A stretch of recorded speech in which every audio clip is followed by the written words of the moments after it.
Today on AI Applied, we have our special guest, our favorite guest. Let's face it, the famous Logan Kilpatrick of Google. He's the man that gets actually Google DeepMind, I should say now, actually, which is even more impressive. Logan is the guy that gets like retweeted by Elon Musk, that everybody quotes on every single podcast you listen to. He is an absolute legend in this game. I'm not just saying that. Logan, first of all, amazing to see you. Tell us, because it was just recent, I think, that you took on a slightly new role even inside of Google. So tell us what you're doing these days. Yeah. Thank you for both of you for having me. I'm excited. This is second or third time on with you all, and Yeah.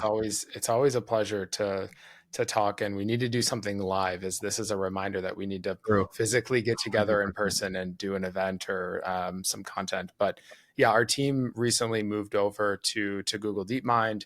And really it's a continuation of the same story that we've been sort of pushing on for the last year now, which is accelerating the research to production timeline inside of Google. And this move to DeepMind sort of brings us, like, I now sit like directly next to the teams that are focused on like the research. And it's a lot of fun. And we had a deep collaboration before, and now there's like a lot more excuses to spend time together and all that stuff. So I'm super excited. Okay, Logan, I got to ask you, because I think probably a lot of people are asking the same question.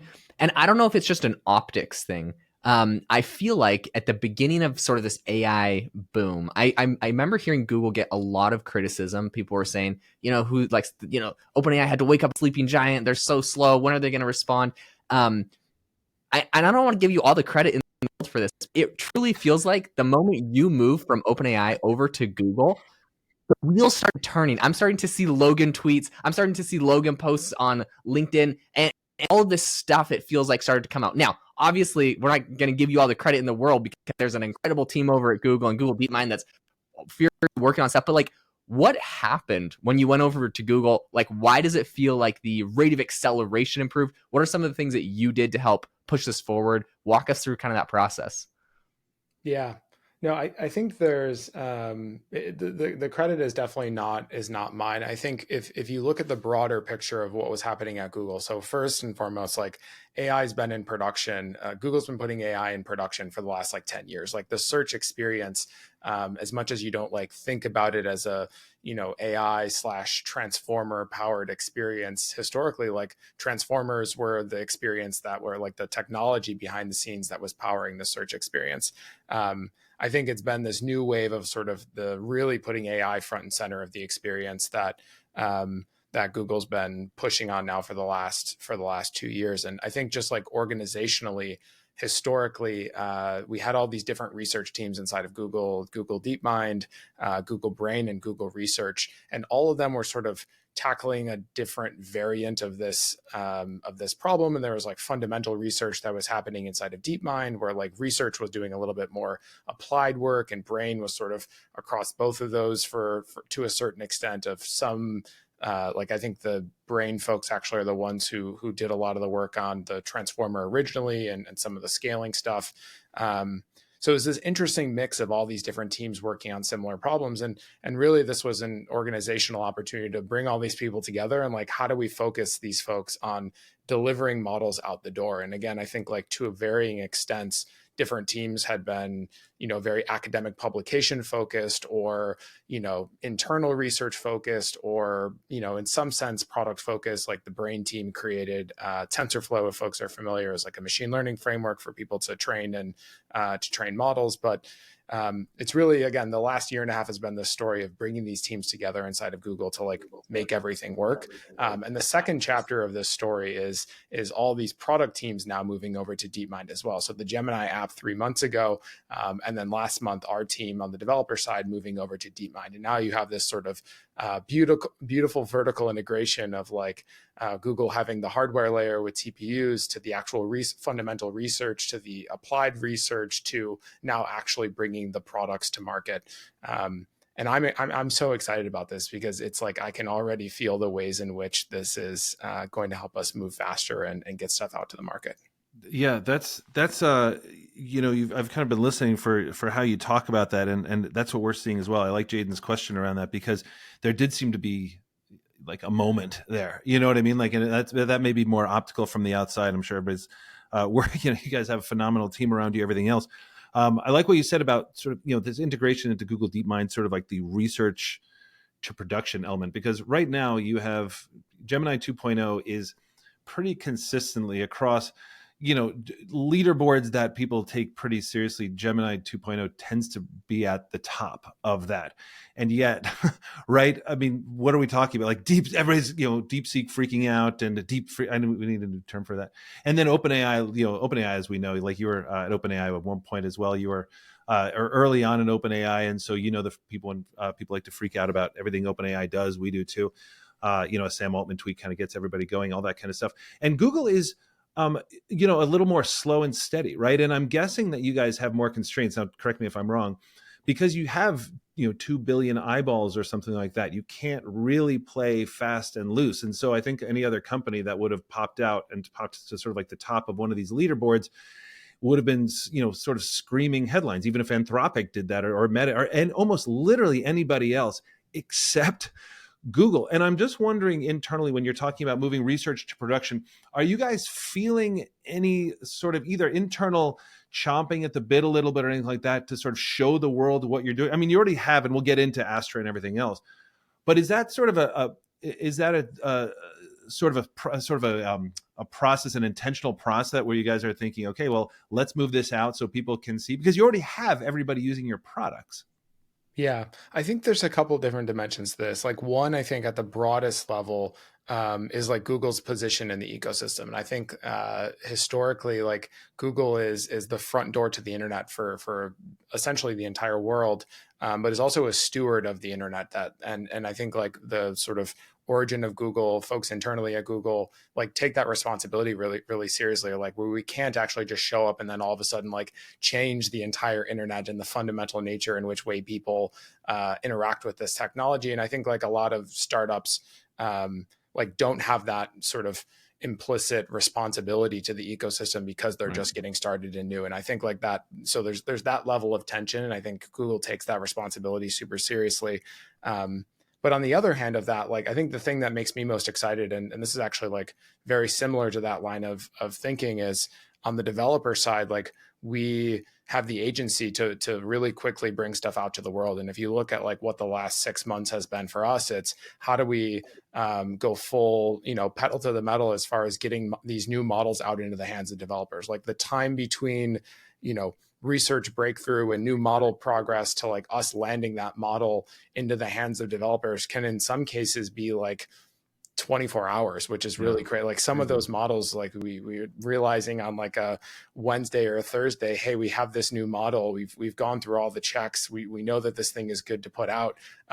Let's put this out tomorrow. And I think like that's very against the external narrative of what you think about from a Google perspective. And again, this is also like this is a unique benefit that we have on the developer side. Like we're not, Google search, we're not a consumer product. And this has become the thing that people expect from the developer services, is this really fast iteration cycle. So we're going to keep leaning into that. We're going to keep giving developers the latest models. And I think there's like other parts of Google that are going to continue to do what they do, which is innovate responsibly and make sure that they're doing the job of the stewardship that I think the world actually, as much as people like to, poke fun at Google, I think the world also wants Google to do that work of being a responsible steward of the internet. Totally.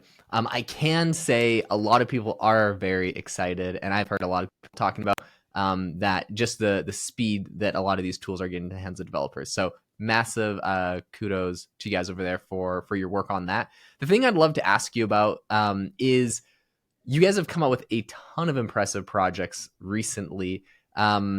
First, what are you most excited about that you have just launched? Like there's a ton I feel to talk about, but in addition, what are the things, this year, obviously you can't tell us your top secret Google products, but like what genres, what areas are you most excited for as well?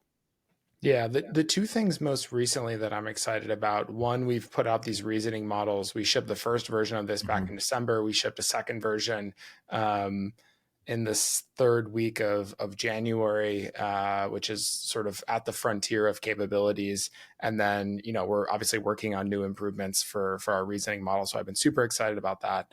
And that innovation will continue throughout the rest of this year. I think there's a new sort of scaling paradigm that's happening with these reasoning models, which is exciting. If folks haven't tried the multimodal live API and the live experience in AI Studio, we ship this experience that lets you really start to feel what it's like to have, the sort of joke about Copilot, but like really like a sort of a partner as you navigate through a bunch of the experiences that you navigate through as a human. And if folks go to aistudio.google.com/live, you can experience this. You can share your screen. You can show the model your camera and start to like actually have a conversation with the model. And the coolest thing is like the model sees what you're able to see. And in the future, hopefully we'll be able to like interact with the surfaces that you're able to interact with. But just by being able to see the things you're able to see, you can start to unlock like all of these crazy use cases. Like a couple of great ones that I've been seeing folks tinkering around with, like you're in your developer IDE, you're in Cursor, you're in VS Code, and you want to have, you want to do pair programming. You can literally click a button and then all of a sudden there's an AI that's just there, can see exactly what you're able to see. You can talk to it, you can ask it questions. And it's not chat. Like I think the chat experience is useful, but is like a very much like this AI 1.0 UX. And I think this AI co-presence is like the AI 2.0 UX. And you can imagine this thing, is going to be present in your browser or your operating system, or, pick your favorite application. And really is this, the exciting thing is it's this democratization of being able to use this technology. I can think about like, my mom, bless her heart, like learned to code later in life, and like within the last few years has learned to code. And like, I was fortunate enough to be there in some of the early years when she was learning how to code when I was living in California and closer to my family. But she now has access to a pair programmer who's like 24 hours a day. Doesn't matter if I have time or not. Like there's something there to help her get through that. And like, there's so many people in the world who are in the position where they don't have someone to help them do the thing that they actually want to do. And I'm incredibly excited about people building that application. So that's another thing that I'm really excited about for the rest of this year. Like we have a bunch of technology to build to make that a great experience still. But I think even the early demos have been blowing people's mind. Yeah. So, as you know, like this is what we sort of obsess about a little bit, which is how do you actually change behavior from one side to the other. And so my team was all working today on this, and we just had a giant Google Doc going, and it was, it was a manual over a thing that we're doing or whatever, but it was like 129 pages. And we were kind of control Fing, two of us, me and my colleague Andrea, and then, Robert, who's amazing with this stuff. He's like, what are you doing? And he just clicks on Gemini, and he just literally asks Gemini what's happening in this 120-page document and everything. And that's 101. Okay. I mean, like that is like literally the most basic thing. I go out to companies.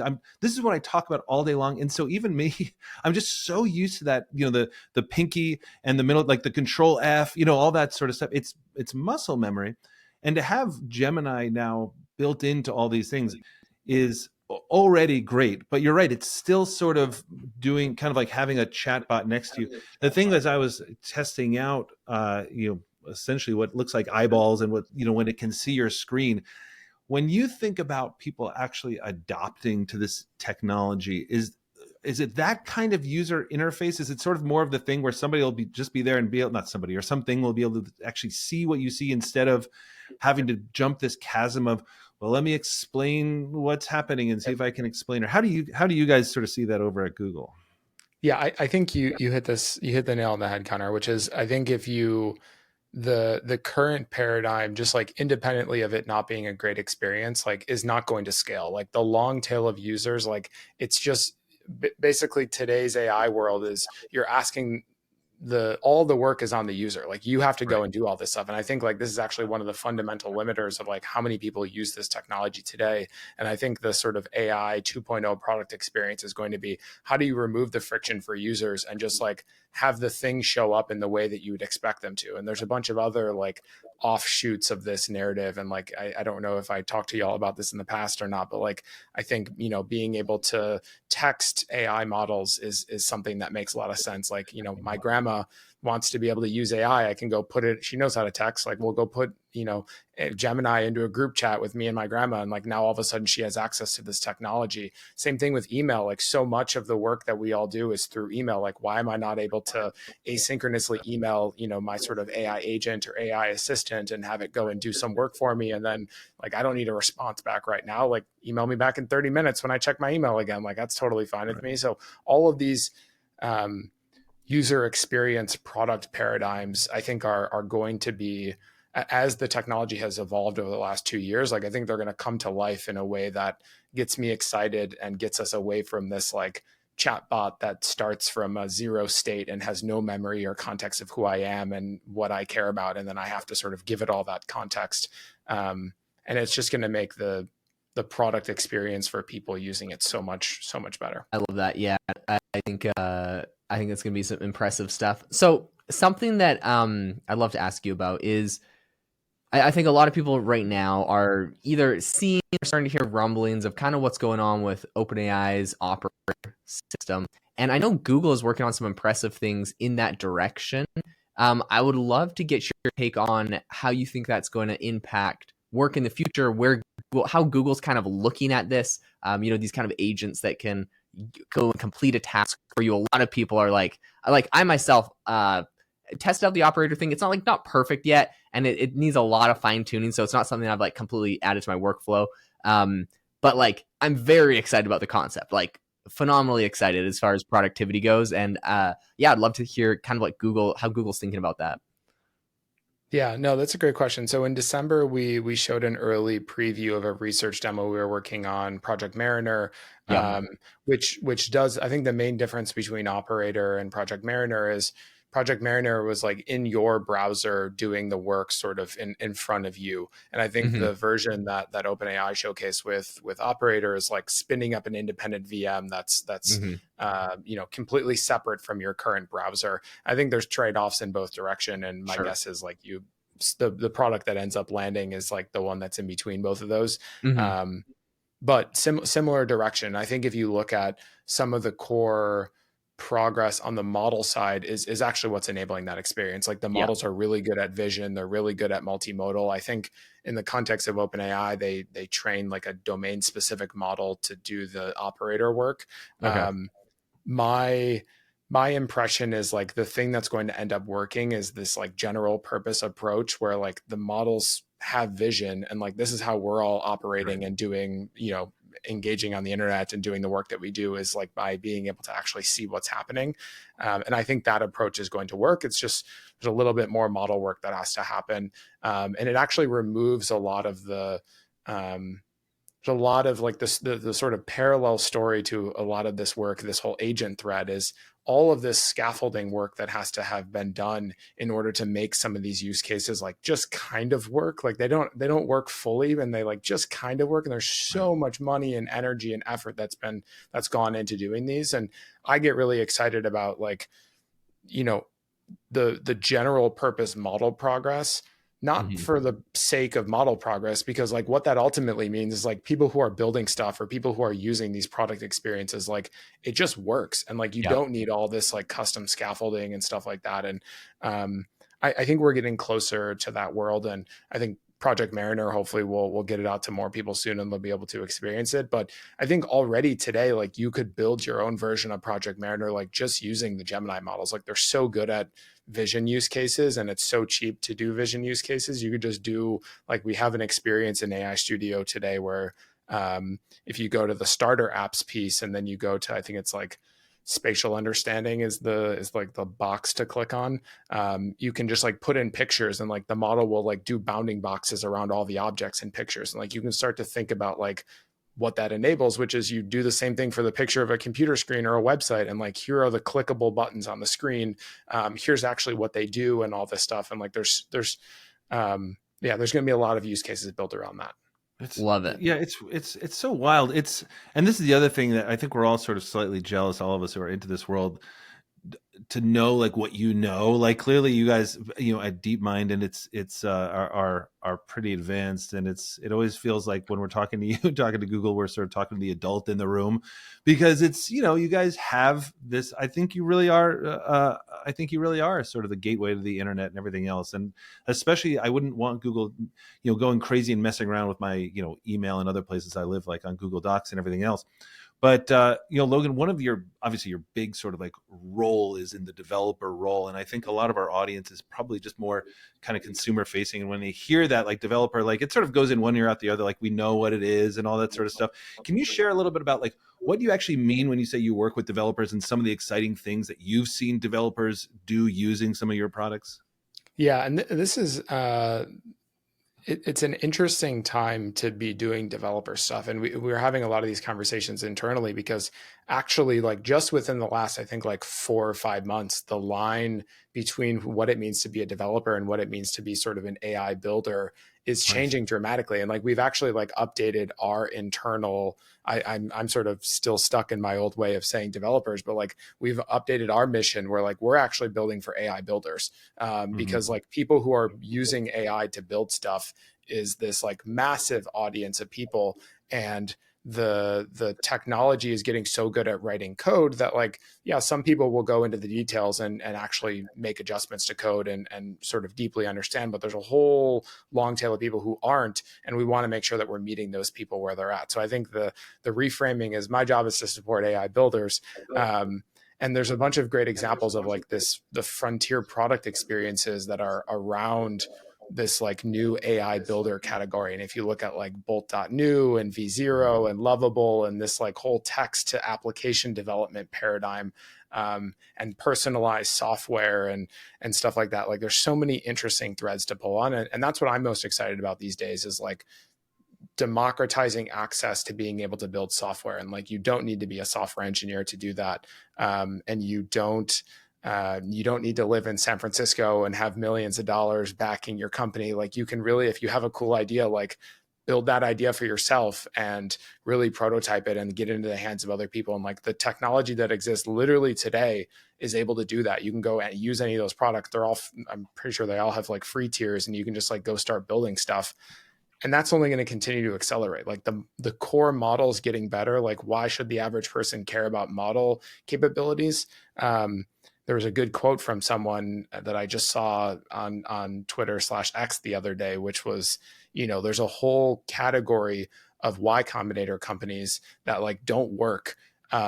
And then all of a sudden there's a new model and like, boom, their business works. Like they have a real company. And it's like that is going to continue to happen for the next, like essentially indefinite future of like things that weren't possible before just start working one day, like some random Tuesday, all of a sudden this thing's now possible. And it's like this weird world where like, unless you're super close to it, you don't see this, but like that, the progress has real impact in the things that people can build. Absolutely amazing.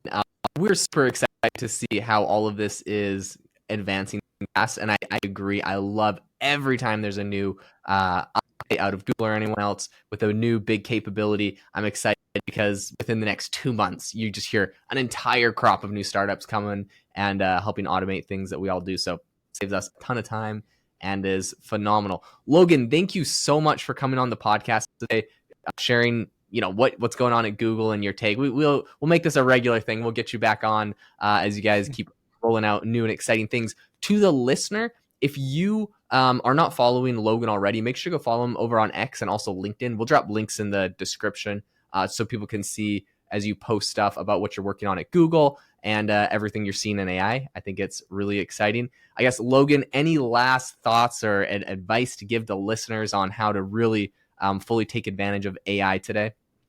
Yeah, I think like both of you have harped on a bunch in all your episodes. Like, go use the tools, go build something, be on the frontier. Like, there's so much, like the line between builders and developers is blurring. The line between research and product is blurring. Like all the lines are blurring. And like, to me, what it means is like everyone has the freedom to go and do whatever it is that they're really excited about. So I'm super excited for folks who are getting their hands on this stuff. Yeah, it's amazing. It's just amazing to sort of watch you, and thank you for sharing all that and continuing to post. I know it must be exhausting.